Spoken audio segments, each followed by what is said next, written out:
Pronto, estamos gravando, então quero cumprimentar a todos e todas os que estão presentes, e como a gente vai subir esse vídeo para o YouTube, quero cumprimentar também a quem vai nos assistir pela gravação. Sejam todos muito bem-vindos, muito bem-vindas. Eu sou o professor Maurício Bueno. Eu sou coordenador do Núcleo de Estudos em Avaliação Psicológica, chamado carinhosamente de NEAP. A gente está estreando hoje esse canal de comunicação e o nosso objetivo é estreitar as nossas relações com a sociedade, né, com as pessoas que se interessam pelos temas que a gente pesquisa ou por outros temas que a gente vai trazer aqui.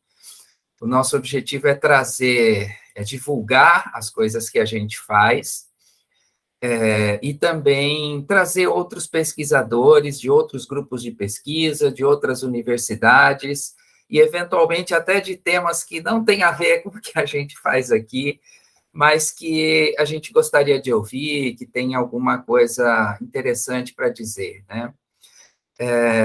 Então, a gente pretende fazer isso sempre uma vez por mês, e sempre a gente vai divulgar os eventos, né, os nossos trabalhos e tal, o que vai acontecer aqui, através do nosso perfil no Instagram, que é o @neap.ufpe. Certo? Então, para a nossa estreia, nós convidamos a professora Catarina Carneiro Gonçalves, do Centro de Educação da Universidade Federal de Pernambuco, e ela gentilmente aceitou o nosso convite. A professora Catarina possui graduação em Pedagogia pela própria Universidade Federal de Pernambuco, especialização em Gestão Educacional pela Unicap, mestrado e doutorado em Educação pela Universidade Federal da Paraíba, e ela pesquisa sobre conflitos e violência na escola, com ênfase em situações de bullying, práticas de desengajamento moral e formação de educadores para gestão de conflitos. Ela se dedica ainda aos estudos de desenvolvimento infantil, com foco no desenvolvimento moral de crianças e os ambientes sociomorais das escolas de educação infantil. E hoje a professora Catarina vai nos ajudar a refletir sobre o bullying na escola à luz do desenvolvimento moral piagetiano. Catarina, muito obrigado pelo seu aceite, pela sua presença. Eu estou muito feliz de começar esse projeto com você. Você já teve no lançamento do nosso livro, né? Fez uma palestra tão legal que agora paga o preço de estar sendo convidada sempre, tá vendo? Então, obrigado e seja bem-vinda, tá? Fique com a palavra. Eu queria começar agradecendo o convite, né? Dizer que para mim é uma alegria estar também fazendo intercâmbio com outras pessoas, com outras formas de ler os fenômenos humanos. Então, fiquei muito feliz com os dois convites, com o primeiro para fazer a palestra de lançamento do livro, que por sinal é maravilhoso, não é? O livro dá uma contribuição enorme para a sociedade, para as escolas, não é? Para a compreensão das relações interpessoais, que é o que me interessa. E com o convite de estar aqui conversando com o grupo sobre algo que tem, ao longo dos anos, me preocupado tanto, me inquietado tanto, que são as violências que ocorrem na escola e, especificamente, as situações de bullying. Então, para começar a minha fala, eu vou situar um pouco o meu lugar. Eu não sou psicóloga, não é desse lugar que eu falo. Catarina, deixa eu só avisar o pessoal, quem quiser fazer perguntas, pode levantar a mãozinha aqui, clicar na mãozinha, e a própria Catarina vai, à medida do possível da fala dela, vai abrindo espaço para esse diálogo. Isso, pronto. A gente pode fazer uma grande conversa. E, nesse sentido, Maurício, desde que eu me formei em pedagogia, me inquietava muito como é que as relações ocorriam na escola, né? Eu era professora da educação básica, e eu percebia que os conflitos eles eram muito recorrentes, que, de modo geral, eles se configuravam em confrontos com muita facilidade, e que os professores, incluindo a mim mesma, tinham pouquíssimas habilidades para gerenciar os conflitos, para manejar os conflitos, e havia uma forma de conflito em específico, que eram aqueles sistemáticos que a gente nem nomeava ainda como bullying, e que eles começavam a me preocupar, porque era algo que eu observava com muita recorrência e de idades muito precoces, né? E foi então nesse sentido que eu comecei a me preocupar e a olhar para esse fenômeno lá em 2008, que foi quando eu entrei, né, submeti a seleção do mestrado, e naquela ocasião eu lembro muito que no Brasil se falava pouquíssimo sobre esse fenômeno. Eu lembro, inclusive, quando eu comecei a dizer que eu pesquisava sobre bullying, etc., as pessoas brincavam comigo, não é? É bullying de café, e era uma palavra que hoje ela já é bastante difundida, consensuada, faz parte, inclusive, do dicionário da língua portuguesa, não é? As escolas, elas compreenderam a implicação do fenômeno. Eu tenho uma criança de 10, por exemplo, que ele, não só porque é meu filho, né, que me vê estudando isso, mas no próprio cotidiano da escola, ele estuda sobre bullying, os livros didáticos. Recentemente eu participei de uma dissertação, de uma banca de defesa de dissertação de mestrado, que falava justamente sobre o tratamento do bullying em livros didáticos. Então, os livros didáticos já incorporaram a temática, né, dentro do seu escopo, e a gente tem, nas 2 últimas décadas, no Brasil, um avanço enorme das pesquisas em torno do bullying, né? Mas eu gostaria de deixar claro que as minhas pesquisas, elas são do lugar da educação, porque, como professora, naquela ocasião, já me incomodava, Maurício, que a maior parte dos problemas educacionais eles eram vistos do lugar sempre da psicologia, e é óbvio que a psicologia tem uma importância enorme para nos dar, né? Inclusive o referencial teórico que eu uso, que é o Piaget, é um referencial teórico da psicologia, mas me incomodava como é que um problema que é próprio da escola não é visto nos programas de pós-graduação em educação. Para que você tenha ideia, essa dissertação do mestrado que eu fui para a banca há um mês atrás, é a segunda dissertação de mestrado em todo o PPGE da UFPE que discutiu a situação de bullying, a segunda. Não tem nenhuma tese de doutorado. O garoto fez um estado da arte, dos estudos, e todos os estudos sobre bullying, exceto dele e um anterior, que nem teve como foco central o bullying aparece, mas nem foi o interesse maior, não é? Estão nos estudos da psicologia. E mesmo assim, na UFPE são poucos, né? Pouquíssimos. Os estudos sobre bullying, eles se concentram no Sudeste, sobretudo na Unesp, eu vou falar um pouco sobre isso. Mas, então, eu estou situando um pouco o meu lugar de fala para que entendam de onde é que eu venho discutir essa problemática. E o que me interessa não é necessariamente, o que me interessou nunca foi necessariamente a descrição só do fenômeno. Me interessava a gente pensar como é que a escola lida com essa questão, que não é própria da escola, mas é marcada em todas as escolas. Então, não existe bullying só na escola, mas o próprio palco da escola, quando eu caracterizar, eu vou falar sobre isso. Ele traz condições para que o bullying aconteça de forma mais intensa, não é? E a escola, diferentemente de outras instâncias sociais, ela tem um papel educativo do qual ela não pode abrir mão. Eu costumo dizer, a escola não pode reproduzir status que ela tem que questionar. Então, nesse sentido, a escola tem um papel diferenciado na intervenção do bullying, porque ela precisa assegurar práticas educativas que possam, né, levar à superação da violência, ou dessa forma de violência. Né? Então, a escola sozinha não vai dar conta, eu compreendo que Freire nos ensinou, mas a escola também não pode abrir mão do seu papel educativo. Então, é desse lugar que eu vou falar. E como o meu referencial teórico foi o Piaget, eu vou explicar por quê, eu vou falar das nossas pesquisas à luz do desenvolvimento moral piagetiano. Bom, falado isso, eu queria deixar claro que nem todos os estudos sobre bullying são desse lugar, né? Há estudos sobre bullying do campo da psicologia social, há estudos sobre bullying do campo da sociologia, fazendo uma relação sobre bullying e preconceito, ou bullying e preconceito racial, preconceito de gênero. Há uma infinidade de estudos sobre bullying, todos importantes, precisando ser considerados e valorizados, mas se a gente entende, por exemplo, que o bullying é um fenômeno heterogêneo e multicausal, E aí, nesse sentido, as diversas explicações que a gente vai encontrando para o fenômeno, elas são extremamente importantes, não é? Eu só não valido e não gosto dos estudos, não é, que vão patologizar o fenômeno, como se os autores de bullying fossem seres perversos. Então, a gente tem livro publicado, não é? Mentes perigosas na escola. Eu acho isso um perigo enorme para os estudos sobre bullying, porque eles colocam os autores de bullying numa condição de perversidade, o que os estudos não têm comprovado, não têm comprovado.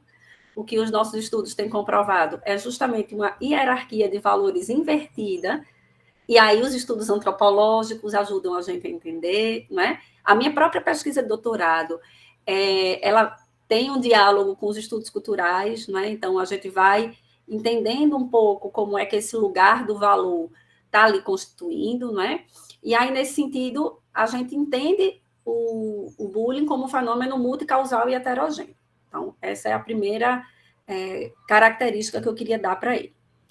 Escolho os estudos em torno do desenvolvimento moral piagetiano, porque os meus estudos estão vinculados, na sua origem, a um grupo de estudos chamado GEPEN, que é o Grupo de Estudos e Pesquisas em Educação Moral, que é coordenado pelas professoras Thelma Vinha e Luciene Tonheta, a professora Thelma na Unicamp e a professora Luciene na Unesp de Araraquara. Embora eu tenha feito o meu doutorado na UFPB, a professora Luciene me orientou no doutorado, né? E nós sempre tivemos uma troca muito intensa, inclusive a gente tem um site, Maurício, muito legal, que é Somos Contra o Bullying. Então, nesse site, os professores podem encontrar artigos, publicações, dissertações, teses, podem encontrar também planos de intervenção, programas didáticos, porque todas as nossas pesquisas, elas são desse lugar da educação. E aí pode colaborar também. Depois, se você quiser, eu posso mandar o site direitinho para você, mas é somoscontrobullying.com.br, tá? E aí, por que a gente escolhe o desenvolvimento moral piagetiano? Porque a gente parte do pressuposto que, embora Piaget não tenha criado uma teoria para a escola, ele cria uma teoria que nos ajuda a pensar esse problema do lugar da escola. Em que medida? Né? Na medida que ele nos dá pistas para produção de programas educativos que se sustentem em propostas de educação moral, como já destacou o Puig, né? Ulisses Araújo aqui no Brasil, e o próprio professor Yves Delataille, que é uma grande referência para nós, professor aposentado da USP. Né? Então, a gente faz essa escolha por entender que, sendo um fenômeno multicausal, o bullying tem dimensões que são cognitivas e que são também afetivas. E embora a maioria das pessoas que não são piagetianas, né, tenham uma visão um pouco diferente do que a gente tem, ou do que o próprio Piaget destacou, né? O Piaget tem uma discussão importante sobre essa dimensão afetiva, embora ele não tenha, né, se debruçado sobre ela, e ele vai falar sobre essa dimensão intelectual, sobre essa dimensão afetiva, e a gente faz a escolha por pensar as intervenções em torno do bullying numa perspectiva do desenvolvimento moral, para a construção do que nós chamamos de personalidades éticas, né? Coadunando com o Yves Delataille. Então, desse lugar, a gente entende que para a organização da escola, os estudos piagetianos nos dão muitas pistas para implantação de programas, de projetos e de intervenções sistemáticas que possam pensar essa natureza. Além disso, os estudos piagetianos também nos dão muitas questões para que a gente possa interpretar os próprios envolvidos nas situações de bullying, eu vou falar sobre eles mais à frente, mas na nossa leitura, por isso que eu estou falando que as coisas têm muitos jeitos de ser, dependendo do jeito que a gente vê, apenas pensar do lugar do preconceito não dá respostas para um fenômeno tão complexo como o bullying. Nos ajuda a gente a entender, não é? Mas a gente entende o bullying como uma violência que também ocorre de ordem intrassubjetiva. E aí, então, nesse sentido, tem a ver com as representações de si. E aí, quando nós pensamos nas representações de si, nós pensamos na autonomia como uma autorregulação necessária para o enfrentamento do bullying, inserindo todos os sujeitos que nele estão envolvidos, autores, alvos e espectadores. Eu vou falar também a importância, o lugar e os papéis desses diversos envolvidos no fenômeno. Então, quando a gente vai reconhecendo essa complexidade do bullying, a teoria do desenvolvimento moral piagetiano é a que mais foi nos dando respostas para a construção dos nossos estudos, embora a gente articule com outras pesquisas. A minha própria pesquisa de doutorado articulou com o desenvolvimento moral, com os estudos culturais da educação, e a gente ainda foi invocar a psicologia social do Bandura, quando ele vai trazer a discussão sobre desengajamentos morais, né? Mas como o Bandura, na sua psicologia social, ele traz um retrato da realidade, nos ajudando a compreender como as pessoas pensam, e o nosso estudo está no lugar da educação, a gente entende que a psicologia do desenvolvimento moral ela não vai nos dar outras respostas que o Bandura não dá, porque não basta entender como as pessoas pensam. É preciso entender o que está na gênese dessa forma de pensar e de se constituir sujeito para que a gente possa intervir através de práticas educativas que possam nos abrir outras formas de ser e de estar no mundo. Afinal de contas, essa é a função da escola. Então, desse lugar, a gente vai tratar com esse fenômeno complexo e multicausal, que para compreendê-lo, é preciso primeiro delimitá-lo. Porque nem toda violência é bullying, embora todo bullying seja violência. E aí a gente entende, Maurício, que uma das coisas que muito atrapalha as intervenções em torno do bullying é ou a banalização do fenômeno, e que a gente tem muito. Eu lembro bastante quando o Conselho Nacional de Justiça publicou a lei em 2015, uma lei de intervenção em combate ao bullying, né? E aí eu entrei no Facebook do CNJ e os comentários eram assustadores. Eu já estava escrevendo a tese, e a minha tese já era sobre desengajamento moral, e os comentários eram do tipo, todo mundo sofreu bullying na escola e ninguém morreu.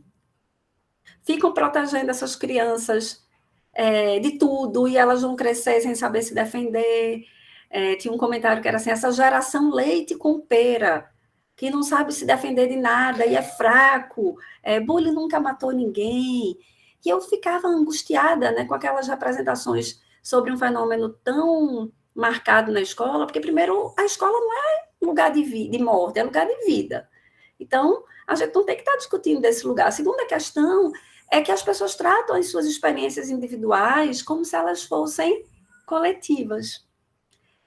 Mas a gente estava ali falando de senso comum. E me angustiava mais ainda porque eu tinha terminado o mestrado anos antes, e eram relatos assim também que eu encontrava no mestrado, mas no mestrado era de docentes.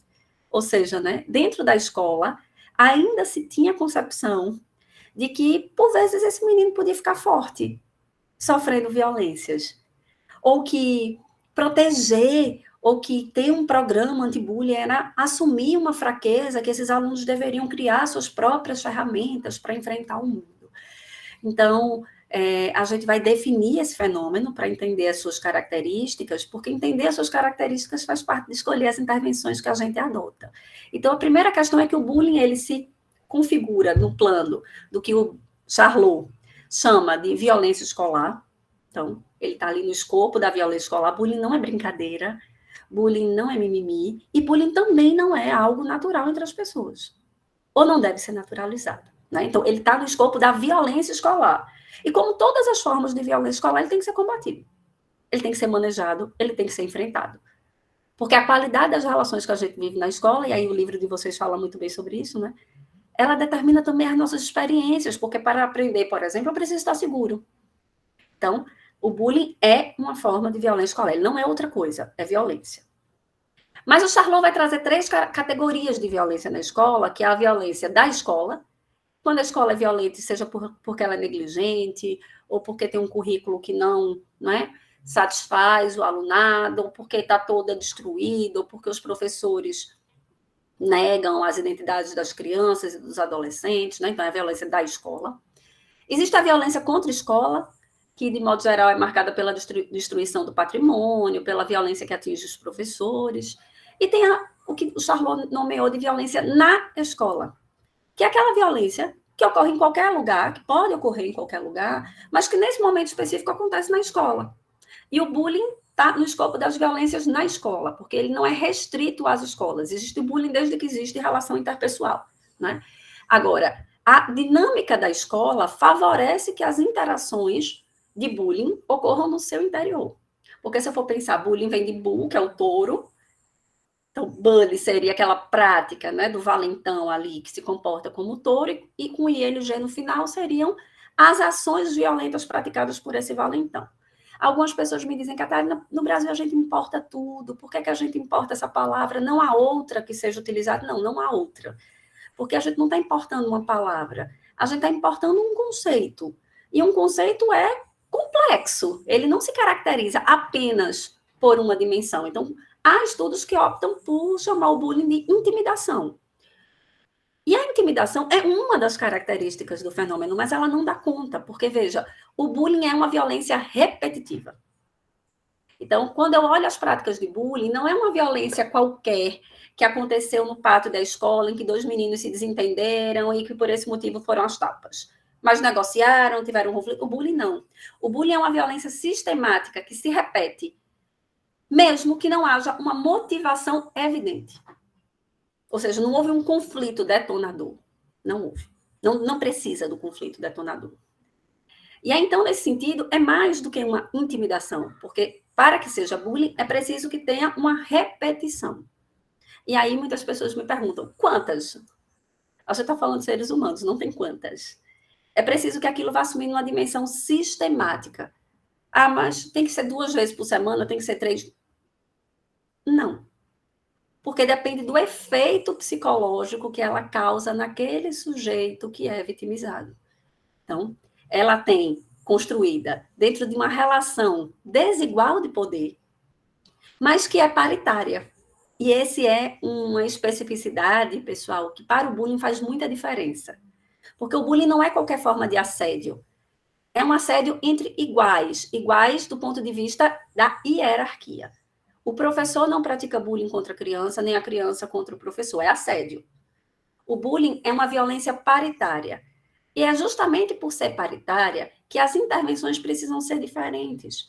Enquanto numa relação de assédio, que o outro tem um poder instituído sobre aquele que é vitimizado, a vítima precisa de proteção. Ao passo que nas situações de bullying, ela precisa de encorajamento, da adoção de estratégias de resolução de conflito, do desenvolvimento de habilidades socioemocionais que lhe ajudem a sair daquela situação de vitimização. Por isso, pessoal, que nos estudos que nós escrevemos no GEPEN, a gente não chama vítima agressor, a gente chama alvo e autor. Por quê? Porque isso já ajuda a desvestir de juízo moral aquele que vai intervir. Porque, por exemplo, quando eu uso a palavra agressor, já me associa a alimentos perigosos na escola, um menino que é perverso precisa ser punido, expulso da escola. E a gente está falando de sujeitos que estão em desenvolvimento e que precisam se repensar para aderir a valores nos quais, por exemplo, o respeito ao outro seja central.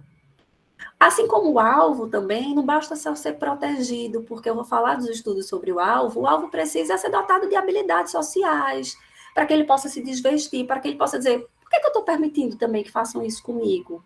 Como é que eu vou lidar com essa situação?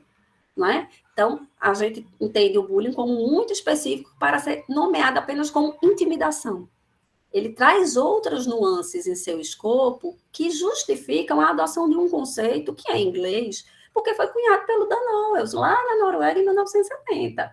Então, a gente não se entende como se apropriando de uma discussão. Eu lembro muito isso, hoje mais não, mas no início dos estudos, quando eu falava um pouco, as pessoas diziam, a gente está importando problemas que não são nossos, são muito nossos, né?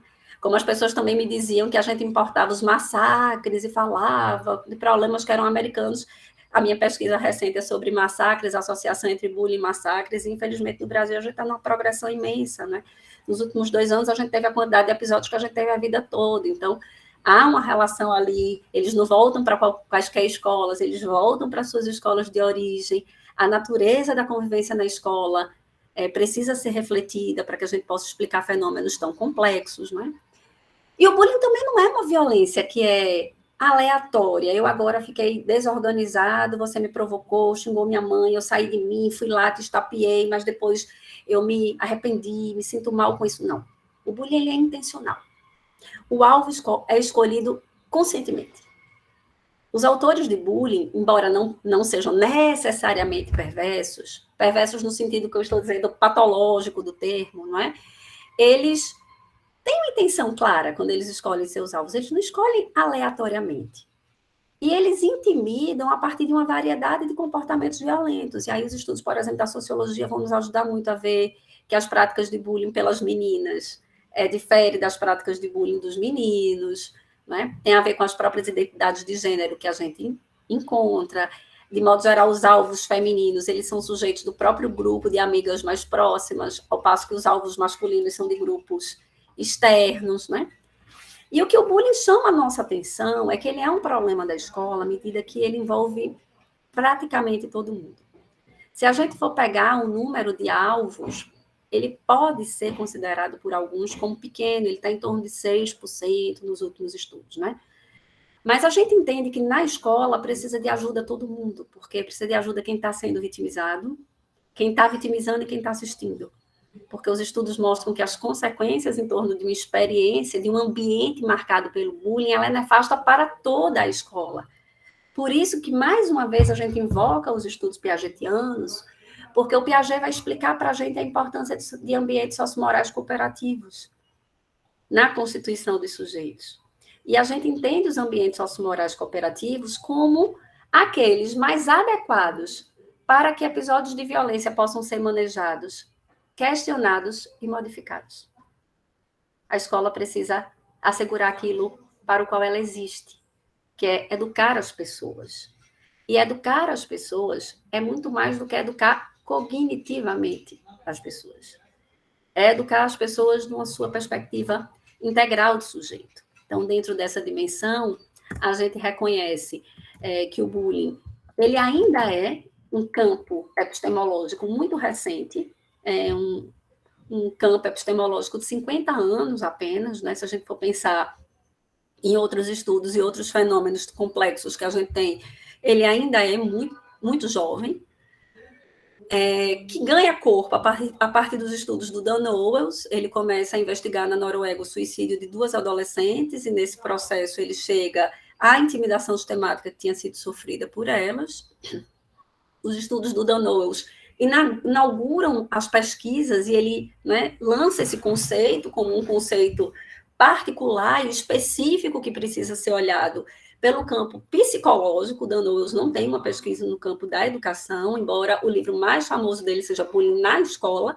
Ele descreve o fenômeno ocorrido na escola, mas o Dan Owens ele tem um olhar para a dimensão psicológica do fenômeno. Sobretudo, a pesquisa dele tem uma importância imensa, que é de caracterizar o fenômeno.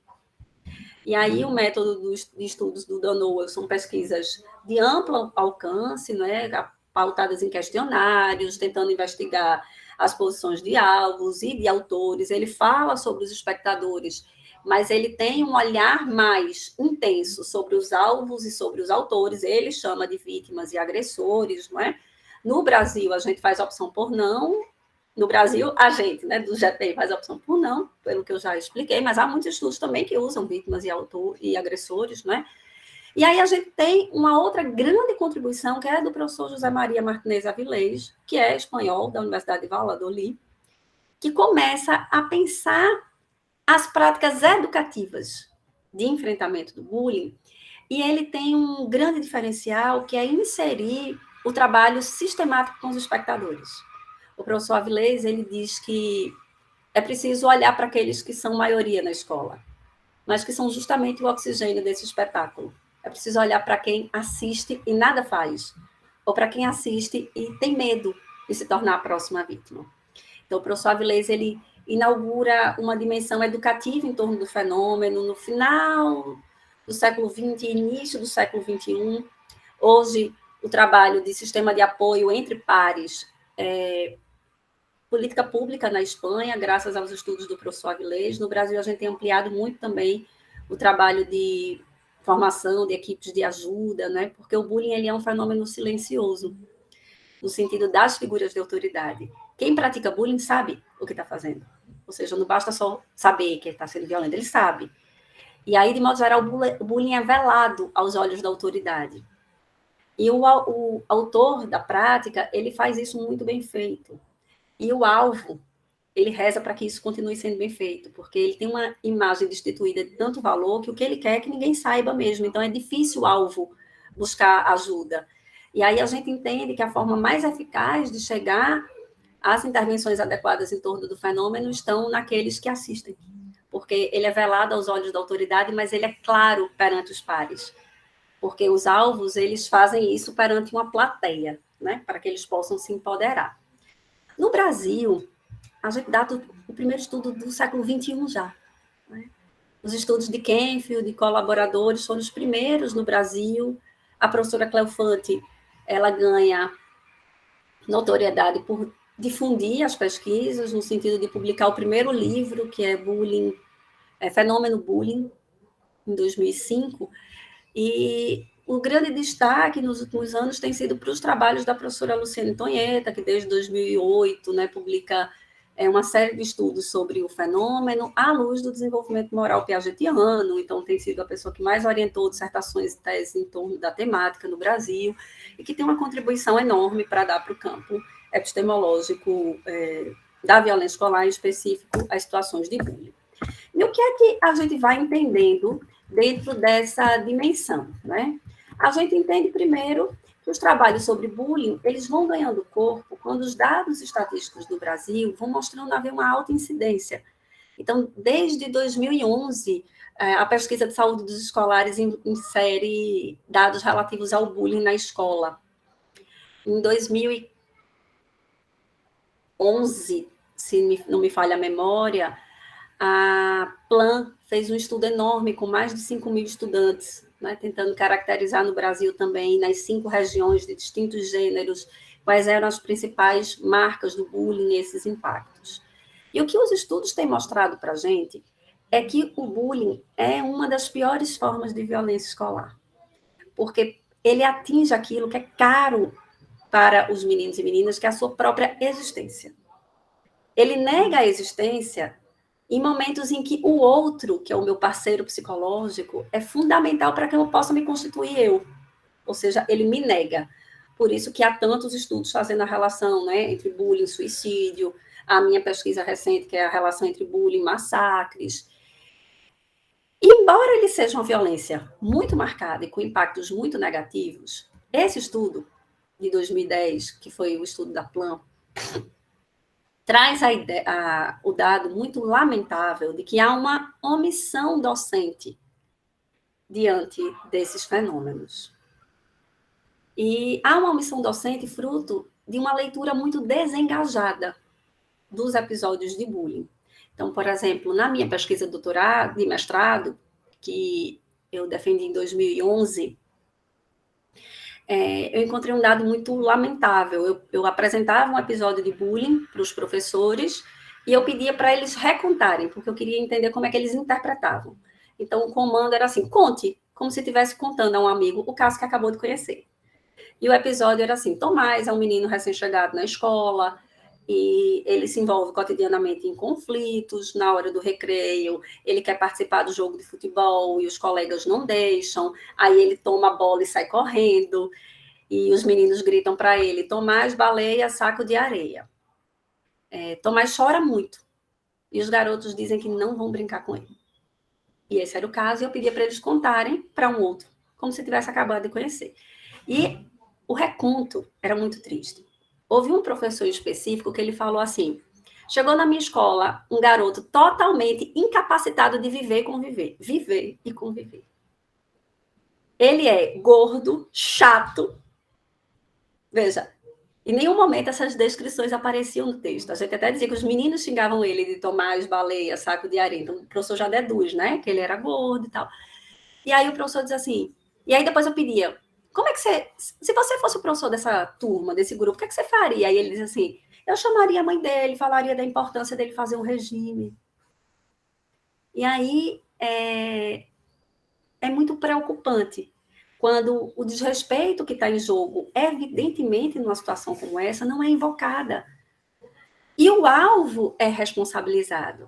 E é a partir desses relatos, tão marcados na minha dissertação, que eu me aproximo da teoria do desengajamento moral do Bandura. Porque o Bandura vai dizer para a gente que o desengajamento moral é um mecanismo autoexonerativo que atenua a culpa quando a gente faz um julgamento contrário a uma moral que a gente deveria conservar, né? Porque, veja, se eu perguntasse a esse professor, as pessoas devem se respeitar, certamente ele dizia, sim. Ele não ia dizer para mim, não tem. O respeito é importante? Claro que é importante. Mas o que é que faz com que esse professor não perceba que há desrespeito? E aí é nesse lugar que o Bandura vai nos ajudar muito a entender. E o Bandura vai dizer que há 8 mecanismos de desengajamento moral, dentre os quais esse professor usa a culpabilização da vítima. No Brasil, muito recorrente, né? A mulher foi estuprada porque está de saia curta. Também ele se comporta desse jeito, todo afeminado, que é o quê? Né? Se ele se comportasse de outro jeito. Então, essa forma de se ver o fenômeno, ela mascara o meu julgamento moral sobre o fenômeno, empobrece o meu juízo e faz com que eu não me comova em relação, porque se a responsabilidade é do outro, né? Ou da família, que deveria cuidar para que ele não fosse gordo, ou dele, que deveria não comer para não ser gordo, o que é que eu posso fazer? Nada. E aí eu me desimplico sem ter culpa por isso. Sem ter culpa. Então, nesse sentido, o que as pesquisas mostram para a gente é que, infelizmente, há uma má gestão das situações de bullying na escola. Ou se desloca a responsabilidade, que é outro desengajamento que o Bandura chama, dizendo que a responsabilidade é da família. E aí, Maurício, acho que nesse sentido, mais uma vez, o livro de vocês tem uma contribuição enorme, né, para trazer o campo das relações interpessoais e das habilidades socioemocionais como objeto de trabalho da escola, porque ainda há no senso comum o imaginário de que a dimensão individual, emocional e relacional é da família. A escola ensina, a família educa, né? E a gente precisa romper com essa lógica. Romper com essa lógica que separa o que é público do que é privado. Porque a escola é um espaço de constituição de subjetividades. E aí, então, nesse sentido, é preciso olhar para esses desengajamentos que vão sustentando na escola representações equivocadas desse fenômeno. Ou que dizem não nos pertence, não quero nos dar mais uma obrigação, ou que colocam autores na condição de delinquentes, ou foi a família que não educou, não interviu, e o alvo na condição de frágil, devendo se empoderar numa sociedade tão adoecida como a nossa. Então, os contextos mostram para a gente a importância dos estudos e a gente escolhe o desenvolvimento moral piagetiano por entender que se a escola é o palco privilegiado, porque, veja, o bullying é uma violência sistemática. Onde é que sistematicamente a gente convive com os outros? Na escola. Além disso, na pracinha, no parque, embaixo do prédio. Eu posso até escolher não ir. Na escola, não. A escola é um espaço de frequência obrigatória, onde cotidianamente eu estou sob o contato dos meus algozes. Então, não é que o bullying seja uma violência própria da escola. Não é a escola quem cria as situações de bullying, mas acontece naquele cotidiano pela própria caracterização da escola. Primeiro, de estarmos em contato sistemático com os nossos pares cotidianamente. Então, a escola é palco dos episódios de bullying e precisa ser espaço de reconfiguração das relações interpessoais. Nesse sentido, a gente entende que para que ela enfrente um fenômeno complexo e heterogêneo como o bullying, não basta dar aula, não basta fazer intervenção na situação em que a gente descobre. É preciso criar na escola um ambiente no qual nós possamos construir personalidades éticas, em que o respeito, por exemplo, seja um valor, em que a gente possa aderir a valores que sejam contrários à intimidação. E aí o Piaget vai dizer que os ambientes cooperativos, eles são os que vão nos dar resposta, porque eles são marcados pelo diálogo, pelo respeito mútuo, pela solidariedade, que são valores que a gente entende como fundamentais para o enfrentamento desse fenômeno. E como a gente entende que não basta reprimir, ou seja, não é a coerção quem vai resolver, por isso que o bullying não é um caso de polícia, né? A gente entende que é preciso que haja intervenções sistemáticas para que os sujeitos possam se tornar autônomos moralmente. Porque a autonomia é a autorregulação. Ou seja, eu que vou ser capaz de pensar sobre os valores, os princípios e as regras que circunscrevem a convivência. Por isso que a gente adjetiva essa convivência de ética, partindo do pressuposto que o Paul Ricoeur nos ensinou. Ética é uma vida boa, pare com o outro em instituições justas. Ou seja, o bullying é algo que vai ser enfrentado por um processo de autorregulação. E aí, nesse sentido, a professora Thelma Vinha vai dizer que os modelos educativos que a gente escolhe para a escola, eles podem favorecer ou eles podem inibir que uma criança passe da heteronomia para a autonomia. Desenvolvimento, diferentemente de outras formas de desenvolvimento, o desenvolvimento moral, ele não é uma condição da evolução etária da criança. Ele é uma conquista laboriosa, diga-se de passagem, que pode acontecer para todos, mas não acontece. Os dados da minha pesquisa de doutorado mostram isso, né? Eu avalio a relação entre desenvolvimento moral de professores em formação e as intervenções que eles escolhem. Então, nós podemos morrer heterônomos. E por que a heteronomia ela é tão perigosa? Porque o heterônomo, ele é sempre refém do julgamento do outro. E o autor de bullying também. Ele não faz isso só porque ele é perverso, por isso que eu estou falando tanto desse lugar, né, do autor. Ele faz isso porque ele quer se empoderar perante os outros, porque ele tem uma hierarquia de valores invertida. Então, por exemplo, para ele ter poder, é muito valoroso. Mais valoroso do que ser respeitoso. Então, na hierarquia de valores dele, ter poder está acima. Então, quando ele humilha o colega, ele se empodera perante o grupo, ou seja, correspondeu à identidade que ele quer para si. Por isso que a gente fala que o trabalho em relação ao bullying tem a ver com as representações de si com valor. E essas representações de si com valor têm a ver com essa nossa perspectiva ética. O Latai diria, a moral responde à pergunta como é que eu devo agir.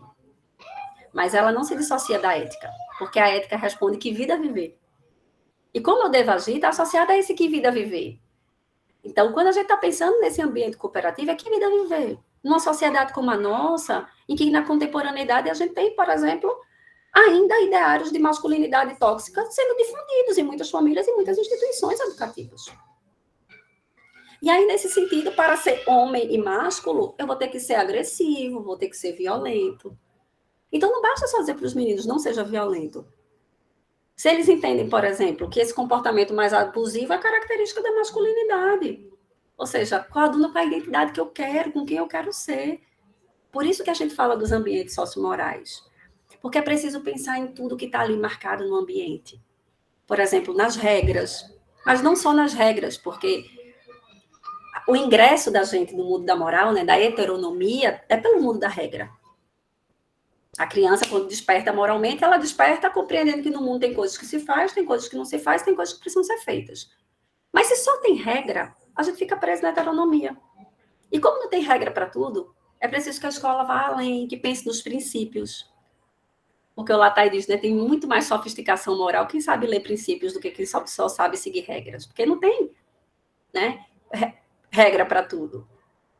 E ainda mais quem é capaz de aderir ao valor. Então, se eu fosse pensar metaforicamente, o valor seria o mundo, o princípio seria a bússola e a regra seria o mapa, né, preciso. Então, preciso pensar ali mais. A escola tem que ter princípios assegurados. Então, por exemplo, o respeito para a gente é inegociável. Quando ele é ferido, ele é objeto de discussão, de reflexão, de diálogo. Mas quem fere o respeito ainda tem que ser respeitado. Para que possa entender, para que possa compreender, para que possa aderir. E nesse sentido, a gente vai pensando nas relações, nas marcas do ambiente, compreendendo que a escola, para constituir de fato um espaço educativo em que o bullying possa ser enfrentado, ela precisa ter intervenções que são sistemáticas.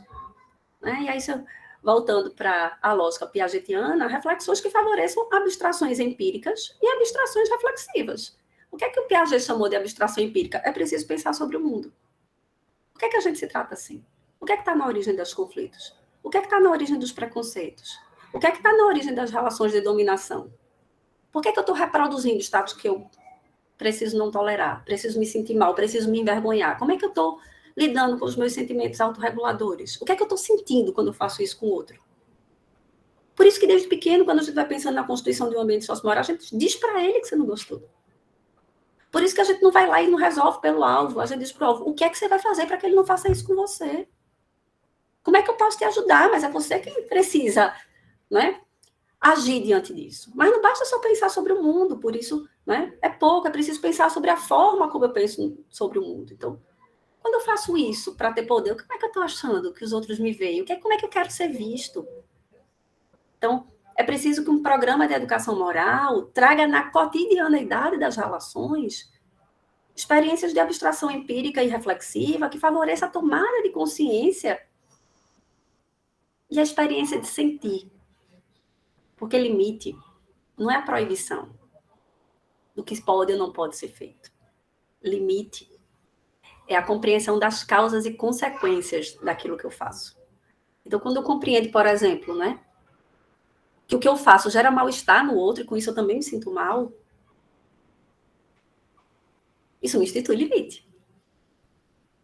E aí, nesse sentido, eu mudo a maneira como eu ajo, a maneira como eu intervenho. Se eu penso sobre todas essas dimensões, eu vou entender que, situando esse fenômeno, ele precisa, com as crianças muito pequenas, ter uma proposta de educação muito mais numa perspectiva preventiva. O que é que a escola faz? Né? Antes que o bullying aconteça. Porque a gente não nasceu assim, cresceu assim, eu sou sempre assim, né? Eu parto do pressuposto de que não existe bullying entre crianças muito pequenas, de educação infantil, por exemplo, porque crianças de educação infantil são egocêntricas, né?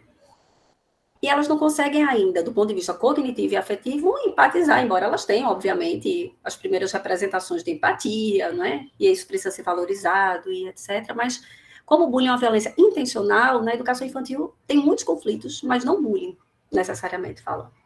Mas o que eu faço enquanto educação infantil para fortalecer esses sujeitos, para que eles não sejam alvos, para ir construindo a adesão de valor para que a gente não se torne autor, não é?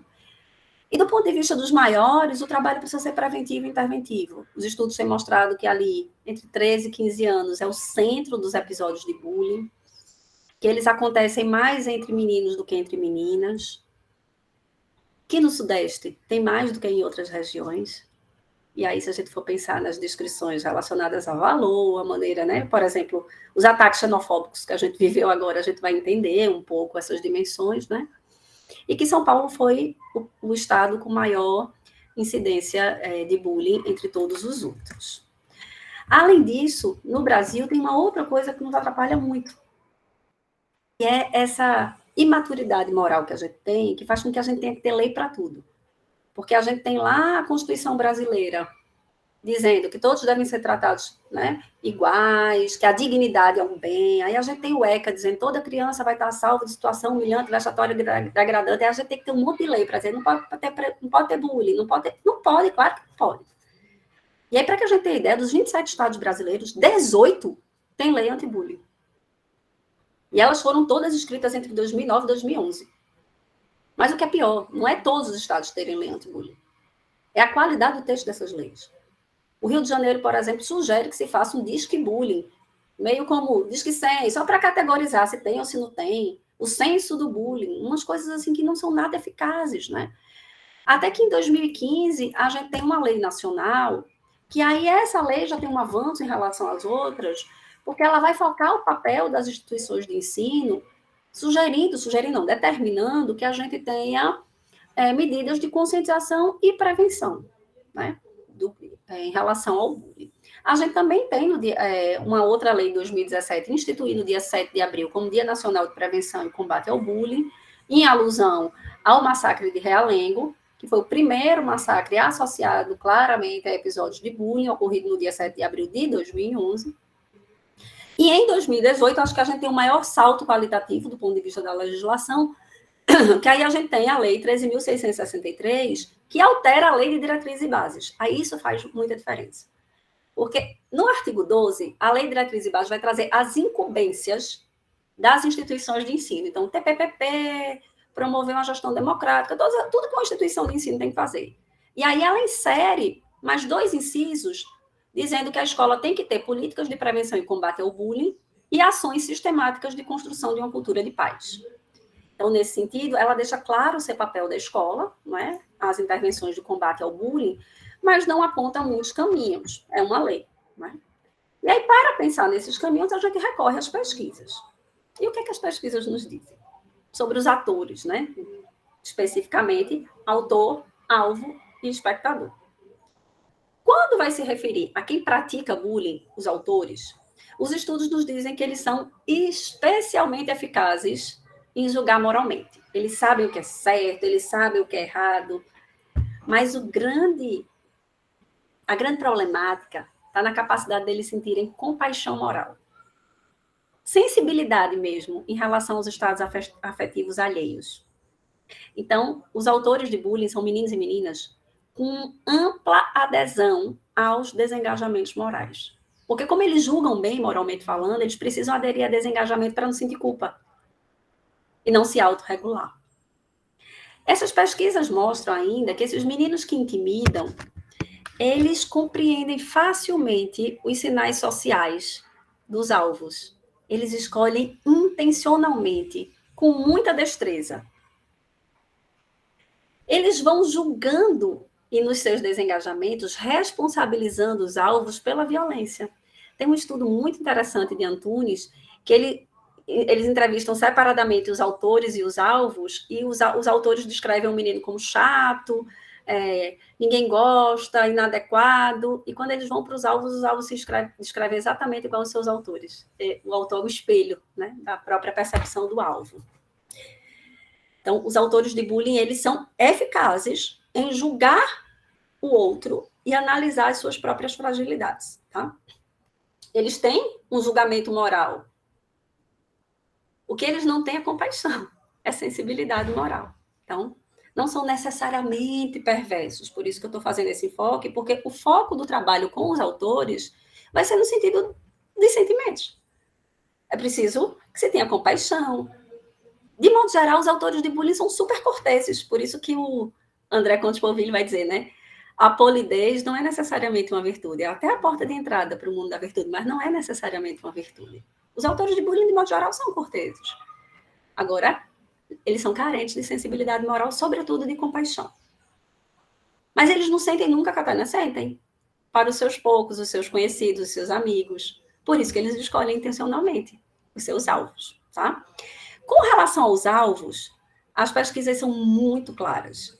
Eles são meninos e meninas que eles possuem uma defasagem nas suas habilidades sociais. Então, veja, não basta só proteger, é preciso instrumentalizar, amparar, encorajar. Eles têm um repertório muito limitado de estratégias de resolução de problemas sociais. E, de modo geral, eles não são assertivos e eles têm uma baixa capacidade de regulação emocional. Só que nem todos os alvos são iguais. Os estudos do professor Avilés vão mostrar, por exemplo, que a gente tem 2 tipos clássicos de alvos de bullying. Os alvos típicos, que são, de modo geral, aqueles mais frágeis. Mas a gente também tem os alvos provocadores, que são aqueles meninos e meninas que não têm habilidades de resolução de conflito, tentam resolver e se enredam ainda mais. E eles causam, sobretudo nos professores, mais antipatia, porque o professor diz assim, ele provoca o tempo inteiro. Ele provoca porque ele não sabe fazer de outro jeito. E o que é que tu faz com ele para que ele aprenda? Então, o professor Avilés diria, né? O alvo típico precisa ser dotado de encorajamento, ao passo que o alvo provocador precisa ser dotado de habilidades sociais mais assertivas. Quando a gente pensa nessas características, a gente vai entender que nem todo alvo é estereotipado socialmente. Por isso que é preciso ter um olhar mais sensível. É por isso que a gente precisa pensar que, do ponto de vista psicológico, eles são tímidos, eles são inseguros, eles não são agressivos nem assertivos, eles são submissos. Ou seja, né, é preciso olhar para a maneira como eles resolvem o conflito, dando outros instrumentos. E eles demonstram níveis altíssimos de insegurança e de ansiedade que retroalimenta o processo de intimidação. Os estudos mostram ainda que um percentual alto dos alvos não tem compreensão de autoeficácia. 60% deles não vê chance de resolução. Não sei se vocês vão lembrar, mas há muitos anos teve um caso de um menino australiano que foi alvo de bullying. E aí ele pega um belo dia o seu algoz, joga no chão e ele fica famoso, aparece no Fantástico, aparece no mundo inteiro. Do dia para a noite ele ganha milhares e milhares de seguidores. E eu nunca esqueço quando a reportagem pergunta a ele, o que é que você diria para quem sofre bullying? Ele tinha acabado de ter, né, de ficar famoso por ter sido forte. E ele diz assim, espera que a escola um dia acaba. Ou seja, nem ele, que reagiu, consegue ver a alternativa. Espera que a escola um dia acaba. Ou seja, não tem jeito. Por isso que os alvos de bullying também são mostrados pela literatura como meninos e meninas que têm dificuldade de acessar suas próprias emoções. Então, quando a gente fala lá desde a educação infantil sobre a importância de abordar os sentimentos na escola, é para que a gente possa ser capaz também de se conhecer e não se enredar em situações de bullying, não é? Quando a gente vai pensando naqueles que são maioria, que são os espectadores desse fenômeno, a gente vai vendo que a literatura tem mostrado, eu estou quase terminando, porque eu me atrasei um pouquinho, que as propostas que favorecem o protagonismo infantil e juvenil são aquelas mais eficazes, porque elas engajam os espectadores. Porque o que é que as pesquisas mostram? Que os espectadores, eles entendem que o bullying é danoso. Uma parte deles até queria fazer alguma coisa, mas eles se sentem ineficazes para frear uma violência como essa. Então, as propostas que focam no enfrentamento, a partir do protagonismo juvenil e que engaja toda a turma para pensar na problemática e nas estratégias, elas vão alimentando esses meninos que não sabem o que fazer, da noção de alta eficácia. O que é que eu faço? O que é que dá certo? E aí, tem uma dissertação de mestrado de Raul Alves lá, da Unesp, que é muito linda, porque ela vai falando, é quando a mão que ajuda é igual à minha. E aí ele vai dizer que quando esses meninos e essas meninas avançam no julgamento de alta eficácia que eles têm, eles se sentem mais motivados para agir, para atuar. E eles melhoram a qualidade do ambiente da escola, porque a escola fica mais solidária, eu não me sinto sozinha, eu me sinto mais seguro. Quando vem esse grupo e me ampara, eu também, como alvo, me sinto mais auto-eficaz para poder reagir, obviamente, do que se eu estiver sozinho.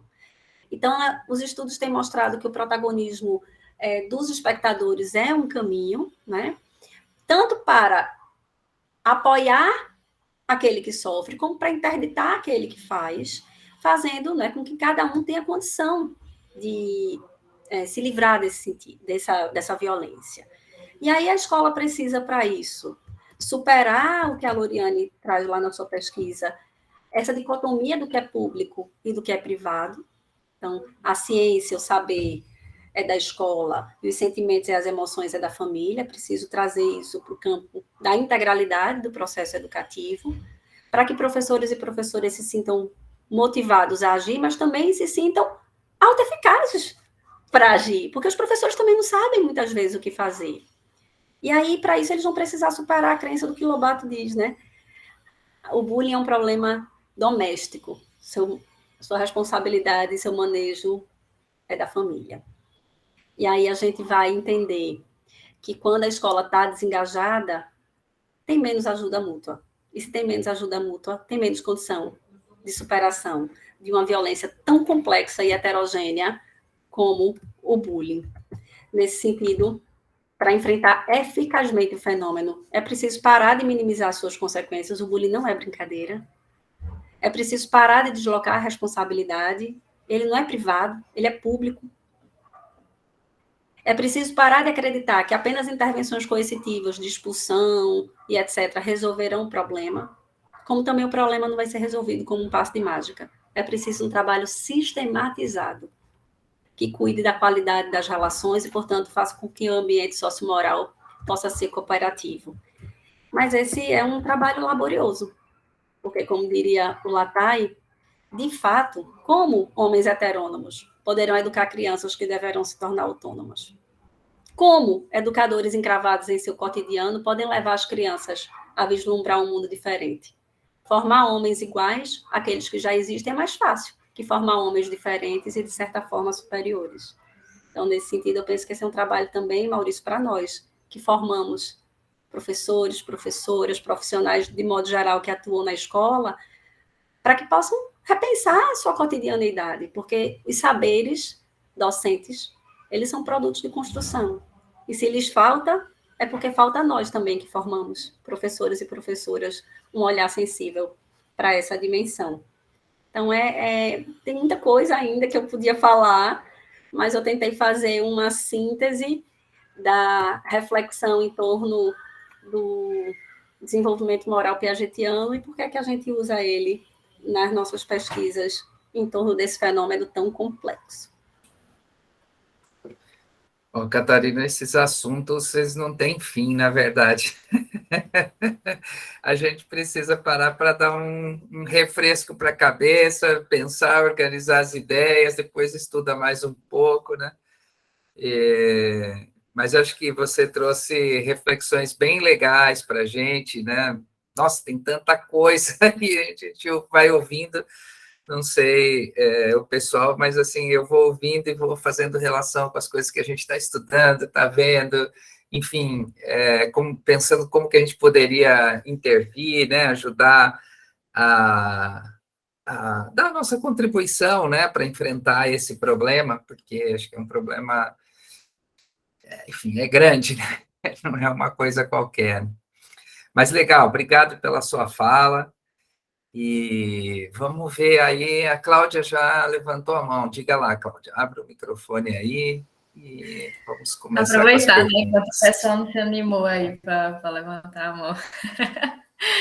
Professora Catarina, muito massa te ouvir, assim, me trouxe algumas perspectivas com relação ao bullying que, de fato, eu não havia pensado anteriormente, isso é muito massa. E aí, enquanto acontecia a tua fala, eu fiquei pensando como é que a gente ia fazer esse processo de intervir no alvo, né, de como é que a gente faria esse processo de desenvolver essa autonomia maior ao alvo quando a gente fala sobre cyberbullying, que já é difícil o bullying dentro da escola, ele já é velado, assim, já é escondido, e aí o cyberbullying ele duplicou, né, esse processo. E aí eu queria saber se você ou a senhora, eu não sei como você prefere que eu chame, como é que você vê essa questão assim, do cyberbullying e como desenvolver esse processo de autonomia no alvo que está sofrendo ali pela via da internet?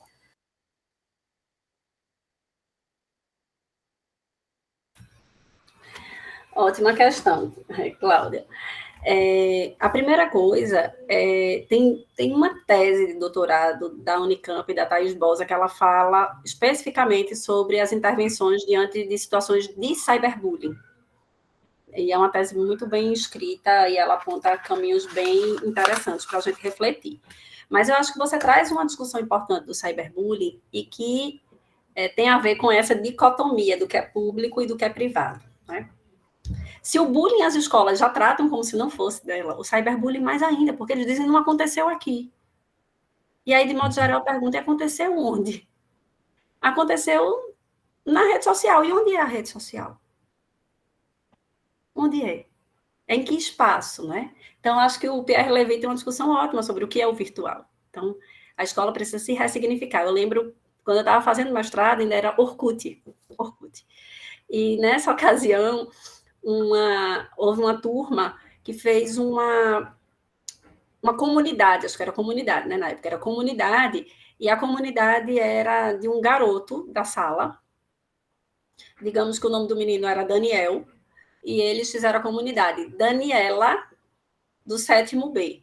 E puseram a foto do menino e fizeram montagem do lacinho e tal, querendo fazer uma discussão de gênero, né? Ali em relação ao menino. Alteraram o gênero que o menino se apresentava.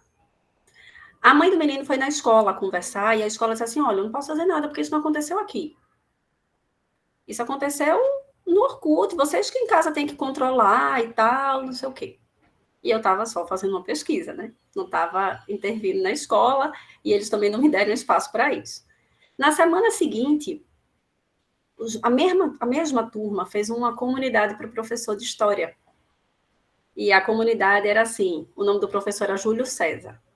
E eles fizeram Júlio César ou Cleópatra. E aí a diretora da escola entrou na sala e ela falou, só sai agora quem disser quem fez essa comunidade. Porque é inadmissível uma falta de respeito dessa com o professor. E aí eu fico pensando, né? Por que só com o professor? Por que não com todos? E uma série de elementos aí, né? Ela estimula a delação, eles vão ter que se entregar, a coerção, toda a discussão pode ser pensada também do ponto de vista da estratégia da resolução, mas eu estou contando isso para dizer assim, quando é com o professor, quando a violência é contra o professor, e eu não estou dizendo que ela não deveria fazer um trabalho de intervenção, aí a escola faz. Mas quando é a dignidade do aluno que está em jogo, ela desloca a responsabilidade. E o fenômeno é o mesmo. E se a gente não perceber que o que está na natureza dessas situações de conflito é a adesão do valor dos nossos estudantes, a gente não vai propor as estratégias que são eficazes. Então, em situações de cyberbullying, tem algumas diferenças em relação ao bullying, porque, por exemplo, não precisa da repetição, porque o próprio ambiente virtual já repete por si só. E aí, mais uma vez, Cláudia, a gente invoca a necessidade de uma educação para a autonomia. Porque em ambientes tão difíceis de uma regulação externa, o heterônomo fica livre. Porque o que regula o heterônomo é o olhar alheio. E por que a gente diz assim, tem tantas coisas que acontecem na internet que no tete-a-tete não acontece? Porque o sujeito é heterônomo, não tem um valor capaz de lhe autorregular, na possibilidade de uma não regulação, porque ainda no imaginário a ideia de que a internet é o mundo de ninguém, não é? O heterônomo se espalha. Então, mais ainda, em mundos digitais como os que a gente vive, Cláudia, a gente precisa formar para a autonomia moral. Eu não tenho dúvidas que em contextos como esse que a gente vive de fake news, não é? De tantas violências, de tantas cyberviolências, porque nem todo cyberviolência é o cyberbullying, mas a gente tem o sexting, a gente tem as fake news, a gente tem uma série de outras violências, né? A autorregulação é que vai nos colocar numa condição de superação dessas situações. Porque deixar o sujeito desamparado da sua regulação exterior para o heterônomo é deixá-lo desassistido de qualquer possibilidade. Então, nesse sentido, é preciso pensar as convivências virtuais como objeto de reflexão da escola, para que a gente possa compreender como a gente se relaciona com as outras pessoas, presencialmente e virtualmente. Por isso que eu tenho dito muito, né? O que precisa ser objeto de discussão da escola é a convivência. O bullying não se enfrenta apenas com intervenções quando a gente sabe do fenômeno. O bullying se maneja de forma preventiva quando a gente trata a convivência da escola como valor. E aí vai ter que ter uma dimensão que é curricular, uma dimensão que é da formação dos professores, e uma dimensão que é do ambiente da escola, porque o ambiente também fala. O Malaguzzi, que é um educador italiano para a infância, ele tem uma discussão linda que ele diz assim, o ambiente é o outro educador. E o ambiente é formado por quê? Não só pelo espaço, mas pelas regras, pelos valores. O que é que está implícito quando essa diretora vai na escola cobrar o respeito ao professor e não cobra o respeito aos alunos? Isso faz parte da composição do ambiente. Isso diz no ambiente quem é valor, quem não é valor. Do quanto no nosso ambiente tem discussões em torno do enfrentamento de racismo, da gordofobia, né, de todas as formas de preconceito. Quando a gente trata o que é caro para a gente, que é a relação humana, como prioritária. Eu lembro de certa vez estar fazendo uma pesquisa e era ano eleitoral. E aí, duas meninas se estapearam. E duas meninas bateram em uma. E quebrou o nariz. Essa menina foi para o hospital, ficou internada, levou uma surra. E a escola fez o seguinte, ela transferiu as duas que bateram para o outro turno. Uma semana depois, 3 meninos picharam a escola. E era ano eleitoral, tinha acabado de pintar, porque tinha político votando nessa escola, era uma escola do interior. E eles foram expulsos. E aí eu fico pensando, né? O que é que essa escola diz? Que o patrimônio está acima das pessoas. Não que eu ache que as meninas tinham que ter sido expulsas, mas vejam que a advertência que é dada para se agredir ao outro, ela é menor do que aquela para se destruir o patrimônio. Então, é preciso que tenha coerência nas sanções que são aplicadas na escola. É preciso que as sanções da escola sejam aquelas sanções que o Piaget nomeou por reciprocidade, em que a gente seja estimulado a reparar aquilo que a gente fez. Mas, mais uma vez, em situações de cyberbullying, Cláudia, é preciso engajar quem assiste, porque, veja, Se eu não tenho adesão ao valor e vou lá e pratico cyberbullying, você pode ter adesão ao valor e frear a difusão da informação e dizer, olha, isso não é legal. Eu não vou passar para mais ninguém. Você não devia estar compartilhando isso, porque isso atinge a intimidade dos outros. Então, eu penso que em tempos virtuais é que a autonomia se faz ainda mais necessária, porque a regulação externa ela fica muito disfarçada. E a gente não pode deixar meninos e meninas heterônomos e desamparados, né, diante de contextos tão desafiadores como os que a gente tem.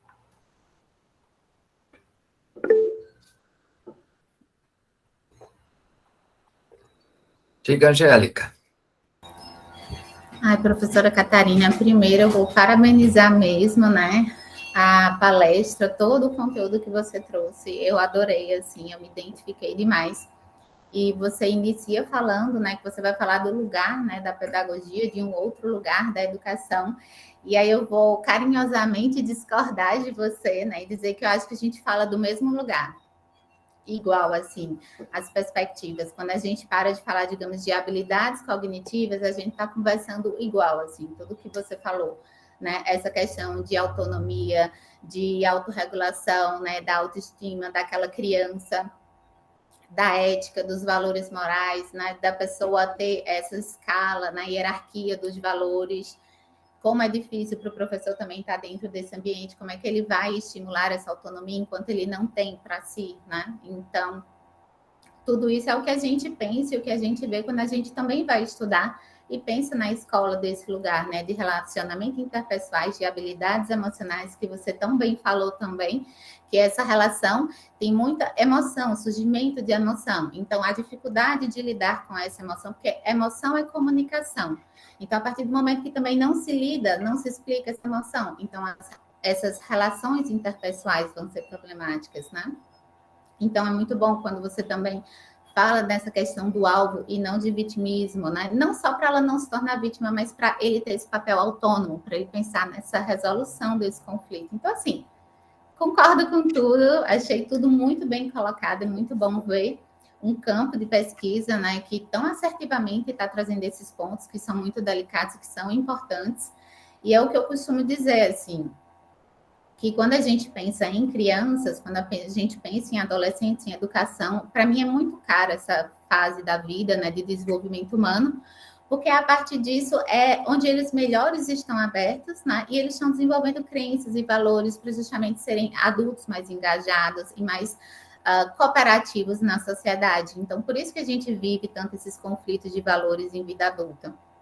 Porque se não sabe lidar com isso dentro da escola e se não tem esses modelos, vai ser difícil, né? Eles estarem perpetuando depois isso enquanto adultos em ambientes de trabalho e em outras esferas. Então, acho que a gente fala da mesma coisa mesmo, de autorregulação, de ver questões de preconceitos, de valores, e eu gostei muito mesmo, assim, eu acho que a gente conversa muito mais das mesmas coisas, das mesmas perspectivas, do que falar de coisas diferentes, assim.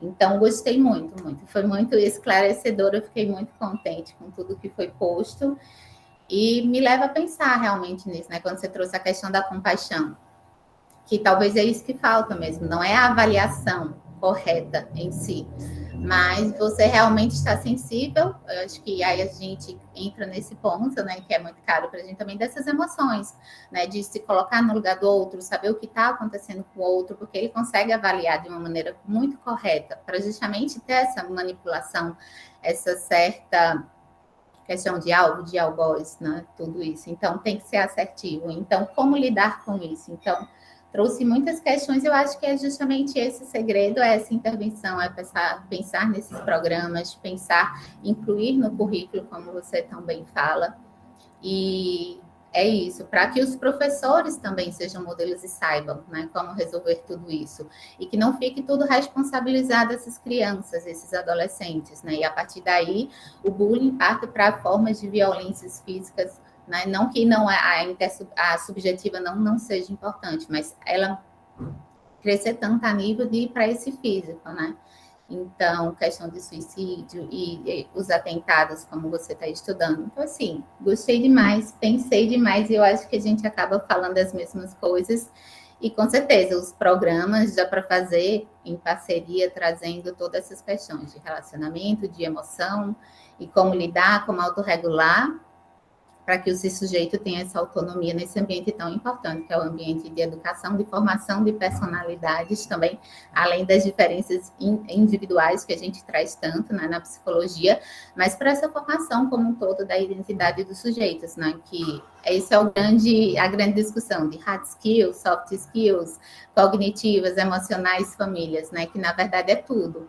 E a partir do momento que toda a sociedade trazer essa responsabilidade para si, escola, família, todos os atores sociais, aí a partir daí, né, por isso que ele é multicausal, porque é a partir daí que ele vai começar a chegar a uma resolutiva, né, começar a tratar ele como multicausal, todos somos importantes nessa equação para resolver essa situação, e a partir daí eu acho que vai ter esse norte.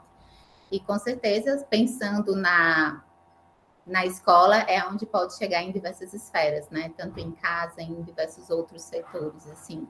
Então, parabéns e muito obrigada pela apresentação. Gostei muito de verdade.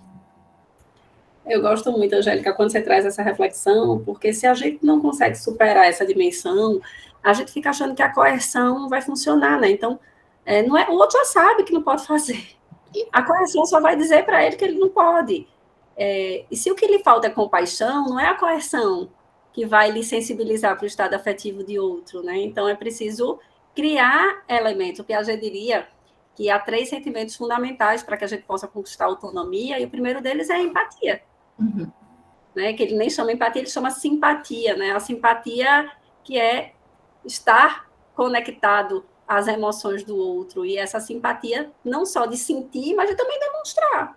Então, é preciso que a escola maneje melhor com essas dimensões para que ela possa, de fato, assegurar uma educação integral, né?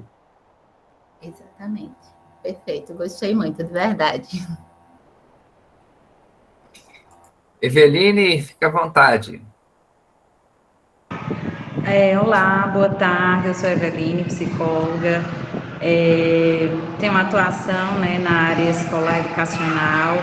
Finalizei meu mestrado ano passado, né, com a temática sobre violência no campo da escola, né, no campo da formação, e achei muito importante, professora Catarina, as suas considerações, especialmente quando a senhora fala, né, das formas e as estratégias que o todo, a escola enquanto corpo, precisa adotar. Esse engajamento não é dessa instância ou dessa instituição enquanto escola, só escola, mas em todos os membros, todos os sujeitos, como as meninas já pontuaram, né, a professora Angélica, né, dentre outras aí, já falaram um pouco sobre esse engajamento dos pais, das próprias crianças envolvidas nos conflitos, não só nos conflitos pontuais, que acontecem, seja na educação infantil, ou atos intencionais que acontecem nos momentos aí de bullying, tá? E eu achei muito pertinente, porque aí eu fiz uma relação com a minha dissertação, que fala sobre formas de enfrentamento da violência no contexto escolar, né? Então, esses enfrentamentos a gente não vai basear nessa coerção, a gente vai nessa reflexão, nessas propositivas. Charlotte muito bem fala e enfatiza que quanto mais você não vai combater a violência, você vai enfrentar, criar mecanismos primeiramente para evitar, não evitar propriamente de maneira causal, mas você vai trabalhar esses valores, essa base dessas relações interpessoais entre esses sujeitos. E essas relações interpessoais muitas vezes são reproduzidas ou são pareadas, influenciadas diretamente por essas vivências nesse outro locus, esse outro momento que eles vivenciam na família, nessa outra instituição.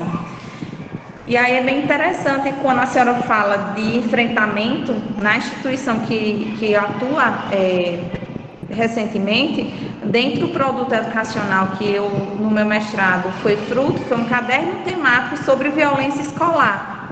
E esse caderno, né, não é uma cartilha, não segue essa propositiva de ritualizações, né, de formas de uma receita de bolo, né, de condução, mas traz estratégias que o professor, né, pode utilizar nas suas práticas, né? Então, e aí me veio muito à tona essa questão da minimização das consequências dos atos de bullying, né? A gente precisa compreender todas essas questões valorativas, como a senhora pontuou, né? E saber dessa condição moral, saber dessa influência moral, né? O quão a compaixão aí está em déficit, vamos dizer assim, está reduzida para os atores, e também como as habilidades sociais não estão bem trabalhadas também para quem são os alvos, né? Então, essa correlação é bem interessante. E parabenizar, né? Foi muito rico o momento que eu estive com vocês. Parabéns pela belíssima condução. Obrigada, professor Bueno. Obrigado por estar com a gente também. Catarina, quer comentar? Podemos passar para... É bem legal, né? Assim, a fala dela foi mais um comentário, mas eu acho que uma das grandes metas que a gente tem que ter quando a gente escuta essa questão é romper com o desengajamento da minimização mesmo, porque minimizar é não reconhecer a gravidade do fenômeno, e ele, de fato, traz implicações bem danosas ao desenvolvimento. Né? Vamos fazer assim, olha, a gente tinha marcado até 15h30, então para a gente também não se alongar demais, vou passar para a Emily e depois eu faço uma última pergunta, pode ser, Catarina? Então, diga lá, Emily. Boa tarde, professora Catarina, muito obrigada pela tua fala. Eu acho que tá todo mundo saindo aqui com essa sensação de abertura de horizontes, né, na verdade, porque o bullying ele é um fenômeno complexo e que muitas vezes a gente fica ali na superficialidade da discussão, né?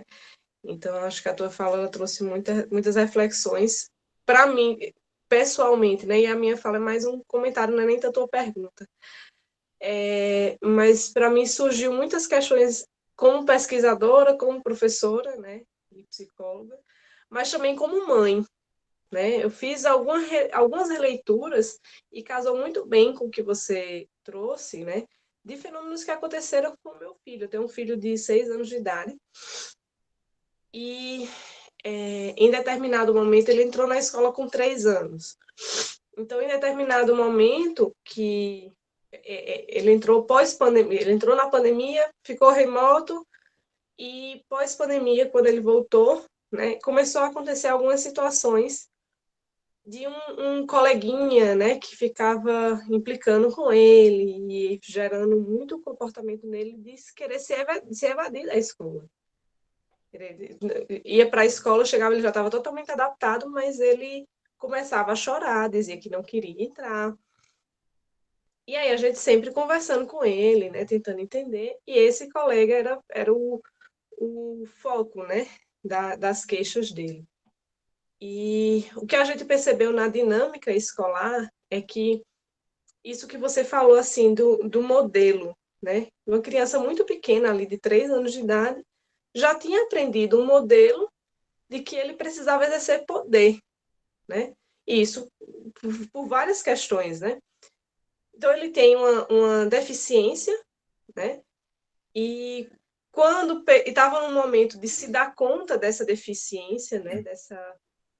Dessa diferença entre ele e os colegas, e aí, para tirar o foco, ele começou a praticar bullying com meu filho, para dizer assim, olha, não quero ser foco, antes que alguém me agrida, eu vou estar agredindo. A gente está falando de crianças muito pequenas, então não tem esse raciocínio tão elaborado como eu estou falando, né? Mas o comportamento, a leitura que a gente fez foi essa.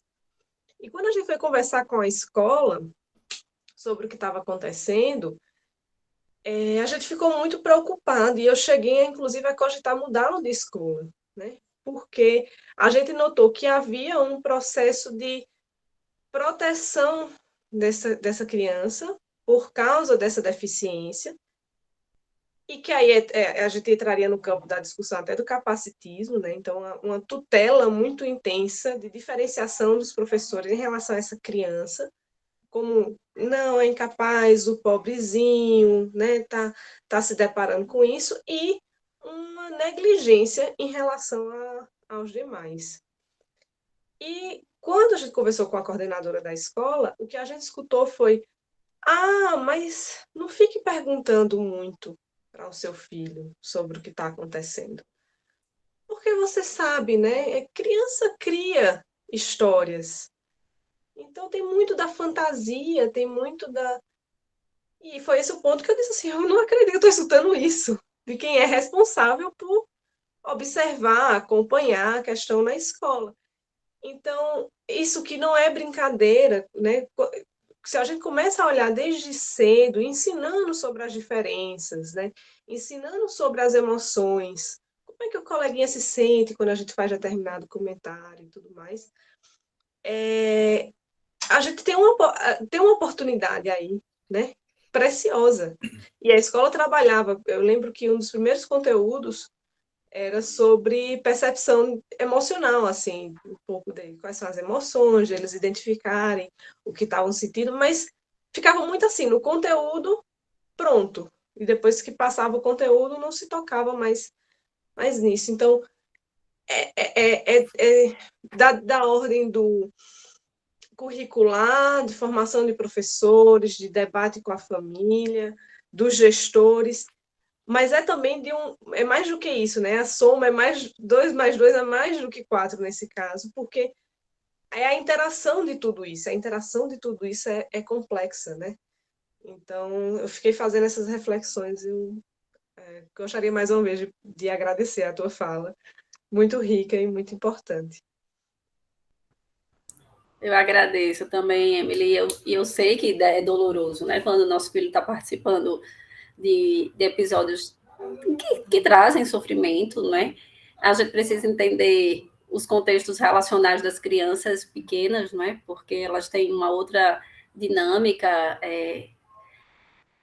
elas precisam ter atendidas primeiras as suas necessidades pessoais para conseguirem atender as dos outros, e por isso a escola precisa sim assegurar e fazer dessas experiências conflituosas as oportunidades para que eles possam entender as marcas desse ambiente, porque é convivendo com as outras pessoas que as crianças aprendem que esse mundo é mais hostil ou menos hostil, que eu me sinto protegido ou não me sinto tão protegido, né? Então é nesses processos de interação que elas vão compreendendo que o jeito que ela resolve conflito em casa, às vezes na escola não funciona, ela amplia o repertório dela. Então, eu penso a escola um espaço de muita potência. Eu digo que a escola ela é capaz de nos libertar de nós mesmos, né? Porque enquanto a família é um espaço de socialização primária e ali a gente tem muito mais similaridades do que diferenças, a escola é quem me amplia esse universo para que eu possa me reconhecer num mundo muito maior. E isso é libertador, né? Então, pensar um pouco sobre essa dimensão. Maurício. Legal. Catarina, para encerrar, eu queria falar um assunto bem simples e tranquilo, que é formação de professores. Porque tudo isso passa pela formação, né? Quando a gente lê, a gente tem trabalhado com habilidades socioemocionais, e a recomendação é sempre nessa direção que você trouxe, né? Um envolvimento.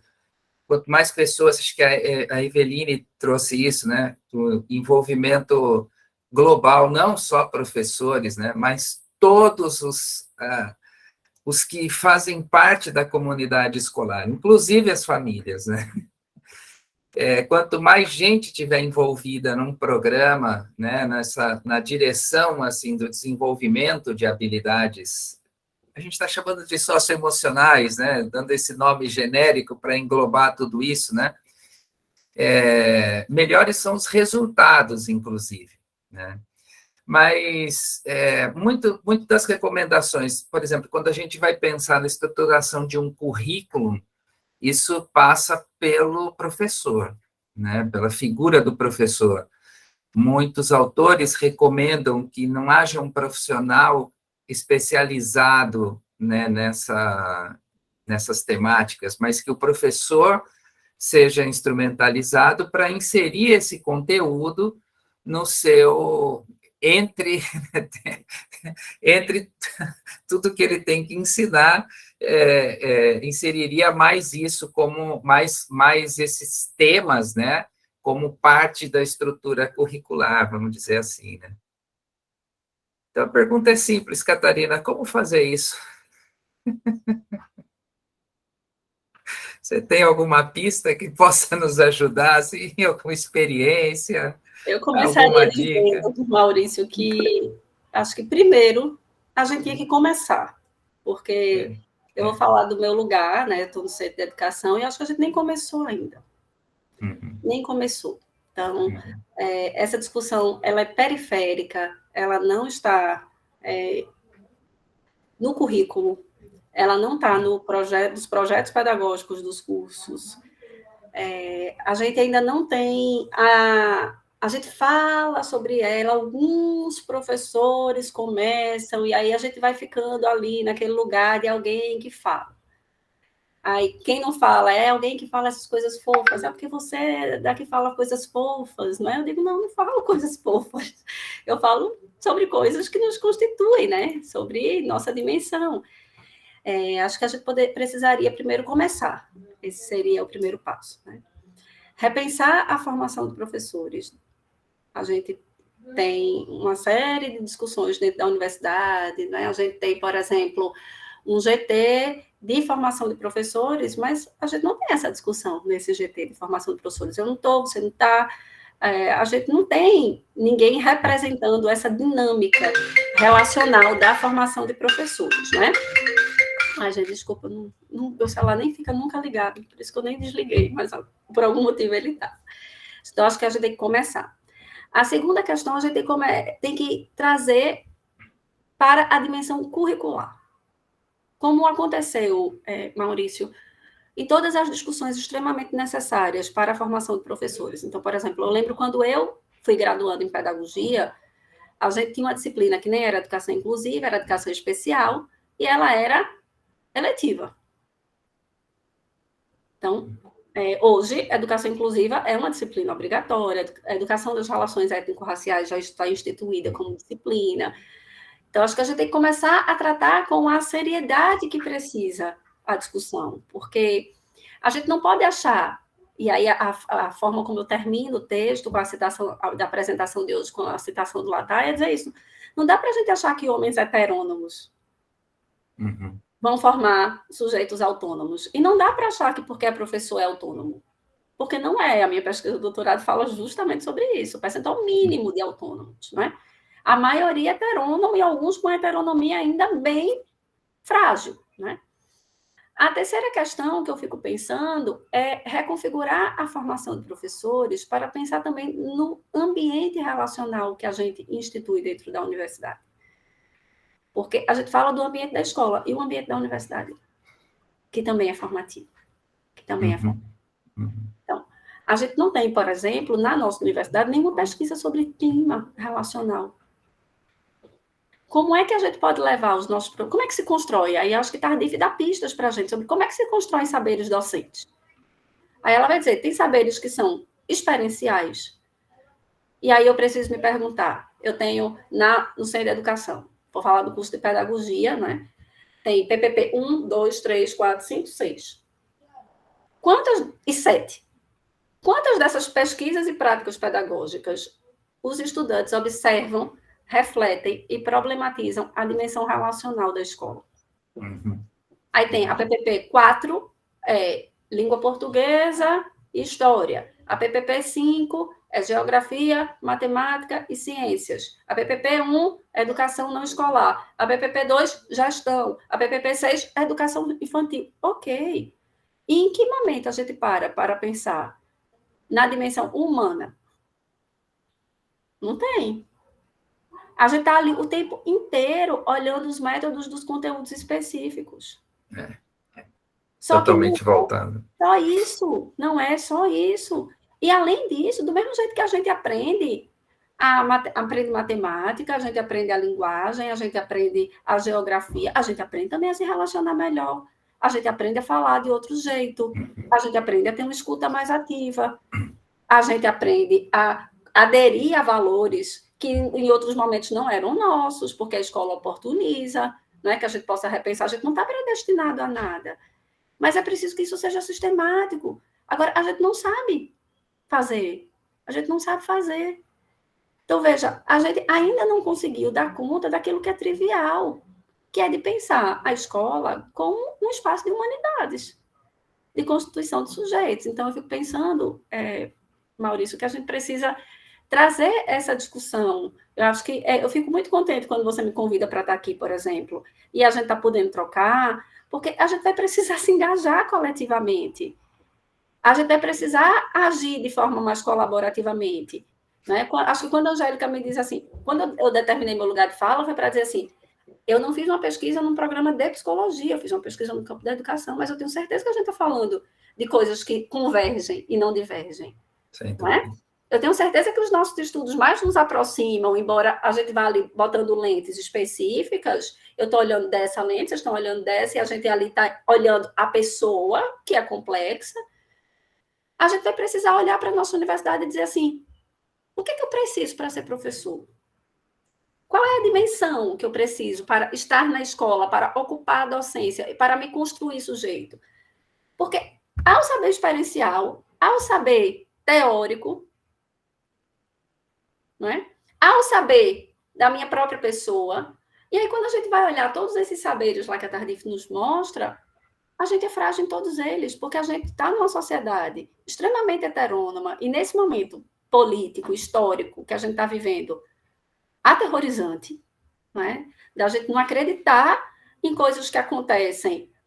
E aí, chegar a sentir crise existencial, dizer assim, o que é que eu fiz nesses meus anos todos de docência? Esses meninos foram meus alunos, e agora estão ali, né? Na rua. Então, é preciso olhar e dizer assim, em que momento a gente falhou? Mas é preciso olhar para dizer, a nossa formação, ela falha nos saberes experienciais, ela falha nos saberes teóricos. E aí a gente reproduz na escola a crítica que eu estou aqui fazendo. Na universidade, a crítica que eu estou fazendo aqui na escola. Porque a universidade também separa o que é público do que é privado. O que é público é a ciência, e o que é privado são os sentimentos e as emoções, como se o que a gente falasse não fosse científico. Não fosse científico. Então, eu fico pensando que a gente precisa lutar mesmo para trazer essa discussão com a seriedade que ela tem. Trazer essa discussão com a seriedade que ela tem. E não é só porque os nossos alunos vão ser mais competentes, vão participar de mais concursos públicos e etc., mas porque nós vamos ser capazes de contribuir para que a escola faça o seu papel. Porque nós vamos ser justos em instrumentalizar e formar os nossos alunos para uma realidade que eles vão se deparar na escola. Porque, por exemplo, os professores brasileiros, eles dedicam mais tempo para gerir em disciplina do que de outros países. E se essa é uma marca da nossa sociedade, por que a gente não discute disciplina na formação de professores? Porque se a nossa escola está marcada por violência de todas as formas, da escola, na escola, contra a escola, por que a violência escolar não é objeto? Quando a gente tem uma universidade como a nossa, Maurício, que tem 2 dissertações de mestrado discutindo essa questão, alguma coisa a gente está falhando. Né? Eu lembro muito quando eu fui fazer o mestrado, eu fui aluna da graduação daqui, eu não fui aluna do mestrado. Porque ninguém tem interesse em discutir, ninguém quer. A gente ainda está achando que a escola é um espaço dos conteúdos específicos. Enquanto a gente não mudar o foco para entender que a escola é um lugar das pessoas, eu acho que a gente não vai conseguir ressignificar a nossa formação docente, sabe? Então, eu fico muito contente de estar aqui, por várias razões, mas sobretudo por isso, para que a gente possa ir construindo coletivamente um discurso científico sobre as emoções na escola e na formação de professores, sabe? Muito bem, minha gente. Catarina, demos um passo nessa direção. Você nos ajudou bastante a iniciar esse projeto nosso, né, de aproximação da ciência que a gente faz no nosso laboratório, com outros grupos de pesquisa e com a comunidade, né, de uma forma geral, porque a gente trabalha para a comunidade, né, para a sociedade, né, de uma forma geral. Então, eu reitero os agradecimentos de todos e todas aqui, né, por você ter aceitado esse convite e encerramos, assim, com muitas questões, com muitas coisas para pensar, com muito estímulo e motivação para seguir em frente, né, nessa jornada de levar, né, essa mensagem adiante, não por outro motivo, senão de que é necessário fazer isso, né? E esse é o nosso trabalho, e a gente se diverte com isso. Então, muito obrigado de novo. Obrigado também a todos e todas que tiveram aqui presentes. Voltem sempre. Quem for ver esse vídeo pelo YouTube, o canal não é monetizado, mas se você se inscrever e acessar o sininho, o algoritmo do YouTube fica sabendo que a gente está aqui e divulga isso para mais gente, então não custa nada, é tudo gratuito aqui, tá certo?